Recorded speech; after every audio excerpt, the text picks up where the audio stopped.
Só queria pontuar que o sobrenatural é um fato social.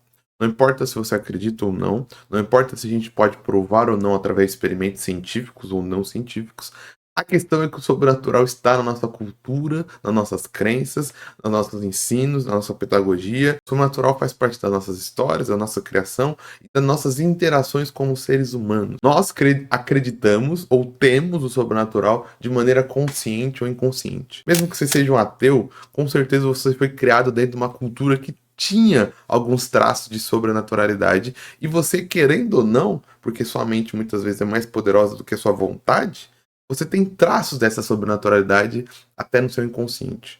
Apesar do Nietzsche ter falado que Deus estava morto, ele foi meio hiperbólico, o Nietzsche é meio dramático. Mas o fato é que o sobrenatural está muito vivo, e muito vivo na nossa cultura e na nossa sociedade. Por isso que ele é um fato social, porque ele exerce influência sobre nós, queremos nós ou não. A gente querendo ou não, a gente vai ter alguma influência no nosso comportamento, nas nossas crenças, em como a gente age com os outros, por conta do sobrenatural. E isso se encaixa na definição de fato social lá do Durkheim, um dos primeiros sociólogos que se teve. Lógico, falando dessa sociologia e filosofia eurocêntrica, aquele papo tudo, que a gente só estuda os caras que veio da Europa e tal. A definição dele é um fato social, toda maneira de fazer, fixada ou não, suscetível de exercer sobre o indivíduo uma coação exterior. O sobrenatural está aí. Ele exerce coação sobre todos os indivíduos, praticamente aqui no Brasil, país cercado de crenças. E não necessariamente essa coação é negativa. Lógico que ela pode ser, em muitos casos é, mas também é uma coação de que muitas vezes nós queremos atrás de crenças sobrenaturais para decidir o rumo da nossa vida, por exemplo, dos nossos relacionamentos, para ter dicas ou para ter desculpas. O sobrenatural às vezes é uma desculpa que arranjamos para encobrir as nossas ações. Olá, querida e amável pessoa da internet e do YouTube, seja bem-vindo a mais um vídeo nesse canal, mais um vídeo ensaio, mais um divã desse canal. Então, você sabe, né? Sente-se em algum lugar confortável, porque pelos próximos minutos aqui é um convite para a gente pensar sobre alguma obra artística humana e brisar sobre ela e como ela pode falar um pouquinho sobre nós, sobre a nossa vivência e sobre o nosso conhecimento no mundo, nossa interação no mundo. A obra de hoje eu queria trazer um pouquinho sobre O Exorcista de 1973 e falar um pouquinho como ele mostra que nós utilizamos o sobrenatural para encobrir os nossos erros e as nossas faltas de atitude. E como muitas vezes o vácuo deixado pela nossa falta de atitude no mundo é preenchido pelo sobrenatural ou pela crença de que o sobrenatural comanda os seres humanos e as atitudes dos seres humanos. Ou seja, a gente vai falar como a gente muitas vezes usa essa desculpa para tentar apagar os nossos erros da história.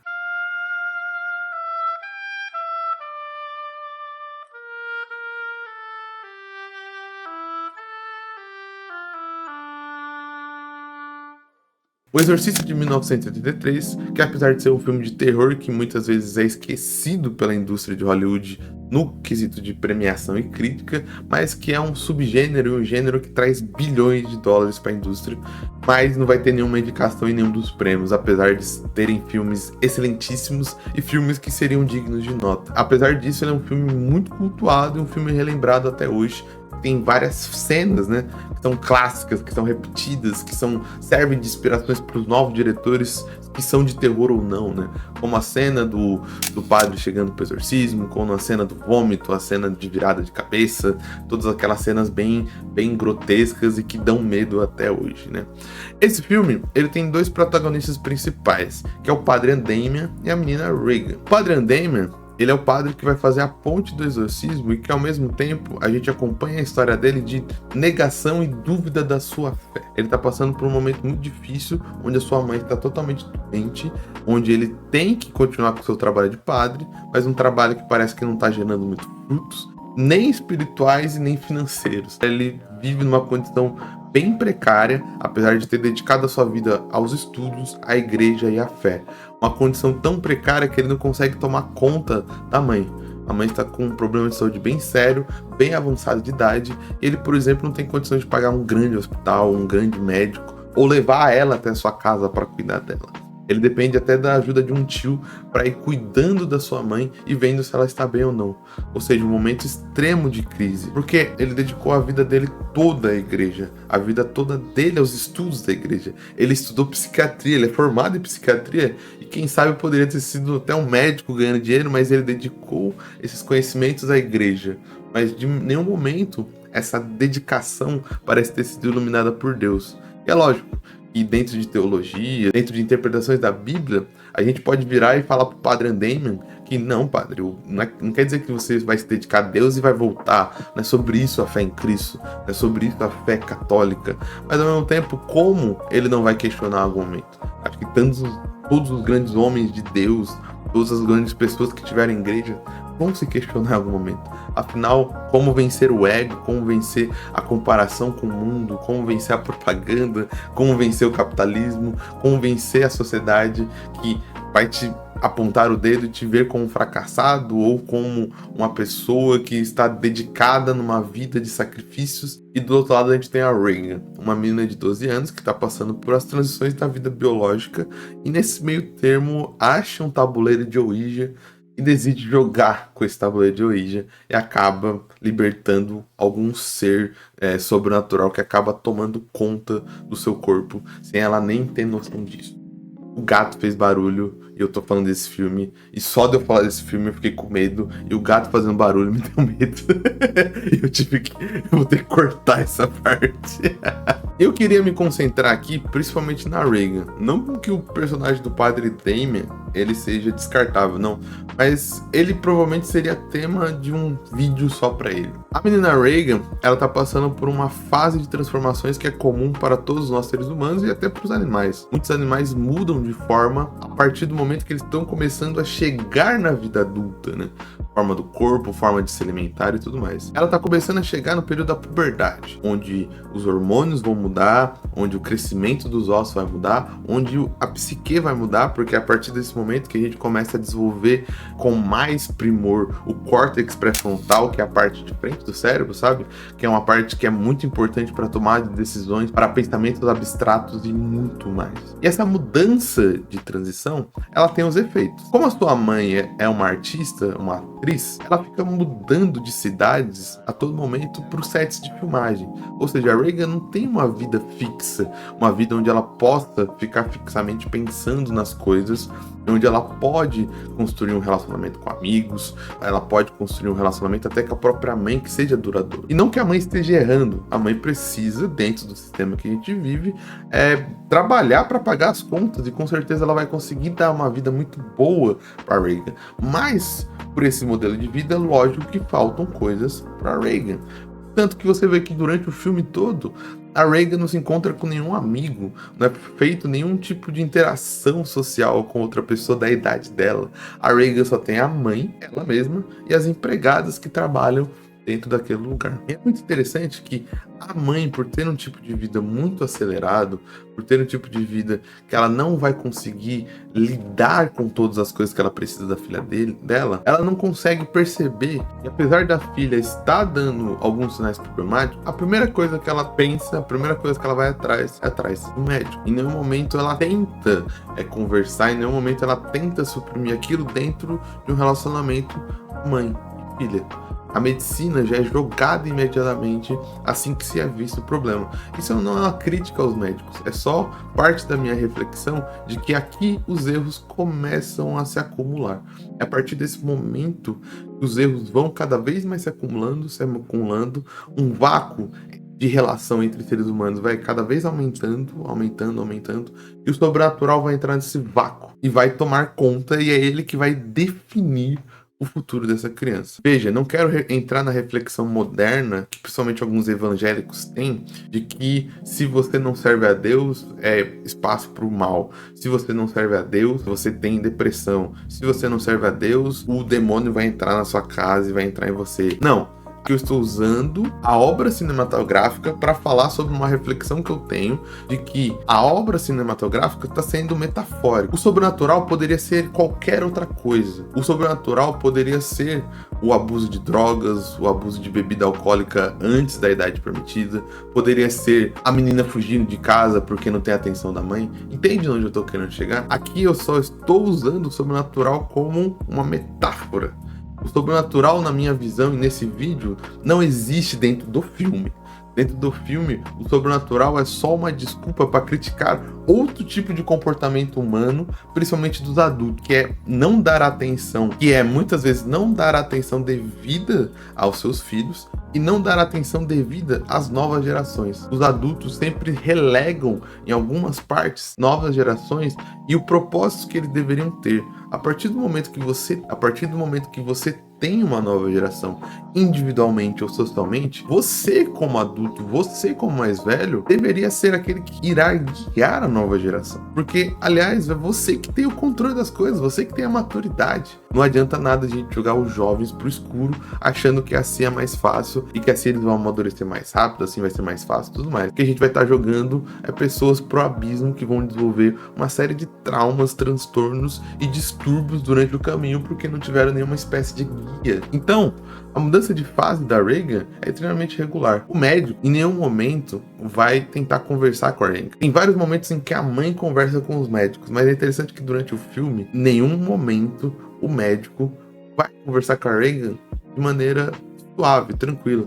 A interação médico e Regan é sempre quando ela tá tendo uma crise. Sempre quando ela tá tendo uma crise de espasmos, de xingamentos ou tudo mais. No momento calmo da Regan, nunca vemos ela interagindo com o médico.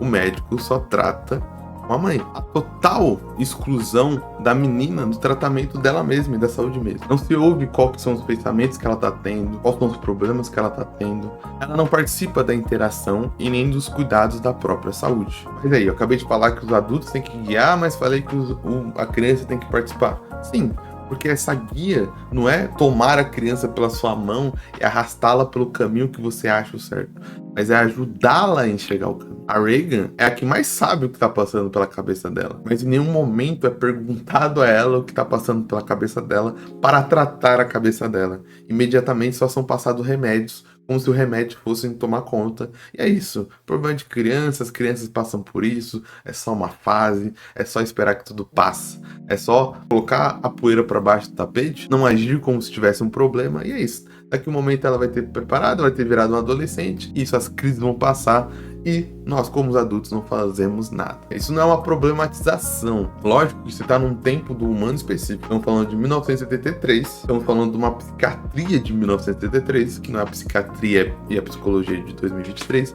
mas isso é uma análise de como a gente pode aprender com o passado, e pode ser até uma crítica do tempo e espaço. Uma crítica daquele tempo de como os pais criam os filhos. E uma crítica para a gente olhar para o presente e ver que nós do futuro podemos aprender com o passado sem destruí-lo, sem transformado eles em malignos, apenas com uma reflexão dos erros para errarmos diferentes, para a gente cometer erros diferentes e não cometer os mesmos erros foram cometidos no passado. Então, a partir disso, os erros vão acumulando, enquanto mais os erros vão acumulando, mais o sobrenatural vai tomando forma, de maneira metafórica, e vai tomando a Regan, até um momento que não tem mais o que fazer. É preciso recorrer à igreja, é preciso recorrer ao sobrenatural, é preciso recorrer a processo de exorcismo. Inclusive, a própria junta médica, né? Em uma das últimas cenas que se tem com os médicos, eles falam para a mãe da Regan que não tem mais o que fazer dentro da medicina, que ela vai ter que ir para algum tipo de cura sobrenatural.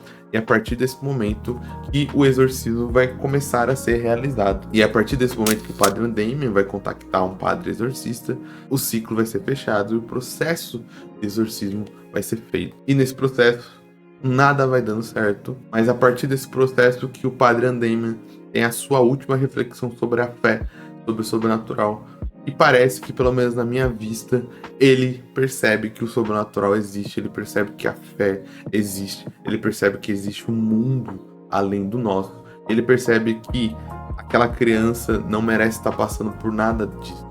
Na verdade, Eles deveriam estar passando por isso. Aquela criança deveria ter a chance de seguir em frente e construir uma nova vida, uma vida diferente da vida que eles construíram. E ele decide optar pelo sacrifício, trocando a vida dele pela vida daquela criança e morrendo ao se atirar pela janela. Eu pessoalmente convivo em ambientes religiosos desde que eu nasci. Ao conviver nesse ambiente, é muito explícito a inúmeras vezes que se usa o sobrenatural como desculpa, enquanto na verdade a culpa é nossa. Mas o sobrenatural vem como desculpa porque, primeiro, que ele é uma desculpa muito irrefutável. Se você está dentro desse contexto, trazer o sobrenatural é trazer algo que não vai poder ser destruído. Segundo, porque também é uma desculpa que nos conforta. E terceiro, é uma desculpa onde as movimentações são muito óbvias. Então, o sobrenatural é irrefutável desse contexto. Todo mundo acredita no sobrenatural. Segundo, ele nos conforta porque ele é uma resposta fácil e pronta e que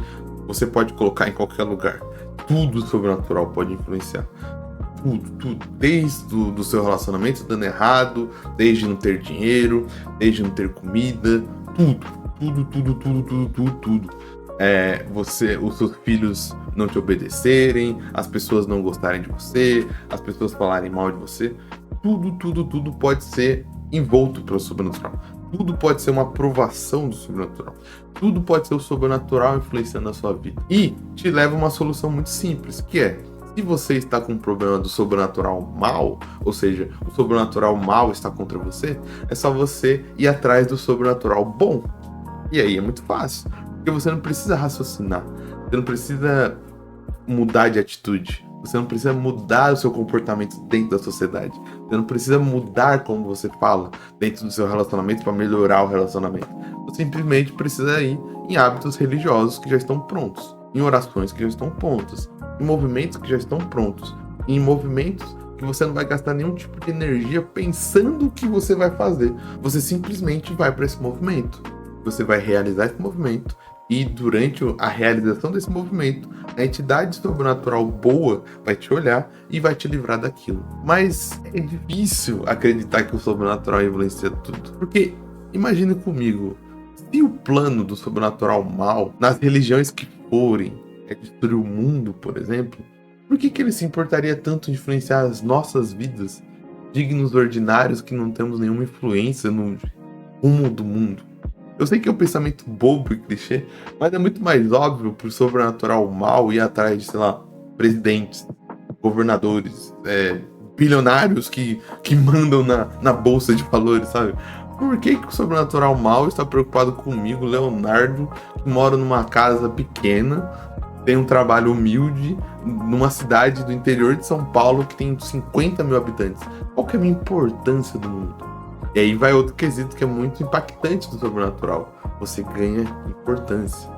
Dentro do contexto, principalmente dentro de alguns contextos cristãos, o ser perseguido é visto como um benefício. Quer dizer que você está indo pelo caminho certo. Quer dizer que você é um servo certo. Você é um ser humano certo. E aí fica cada vez mais atraente o sobrenatural como a desculpa pelos nossos erros. Se afinal de contas, se seus filhos estão te dando algum problema em relação ao comportamento, de quem é a culpa se não de quem os criou? Porque afinal de contas, se o relacionamento está indo muito mal, de quem é a culpa se não das pessoas que estão no relacionamento? Porque afinal de contas, se uma criança sofre bullying a vida toda na escola, é maltratada, não tem inclusão, e depois comete alguns erros ou desenvolve alguns transtornos por causa desse bullying, de quem é a culpa se não da sociedade, da família e das pessoas que estavam em volta dela que nos guiaram certo?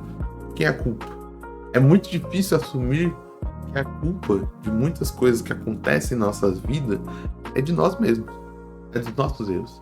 É muito difícil admitir que nós erramos, fomos falhos, muitas vezes não tratamos os outros como deveriam ser tratados, não tratamos nós como deveríamos ser tratados, não tratamos o nosso trabalho como deveria ser tratado, ou seja, não nos posicionamos na sociedade de uma maneira que deveria ser posicionado, não nos posicionamos na nossa família de uma maneira que deveríamos nos posicionar. E admitir que a culpa é nossa e admitir que os erros são nossos é muito custoso, muito traumático, leva muito tempo, leva nossa energia, leva neurônios, leva a nossa dignidade, o nosso ego. Afinal, por quem gosta de errar?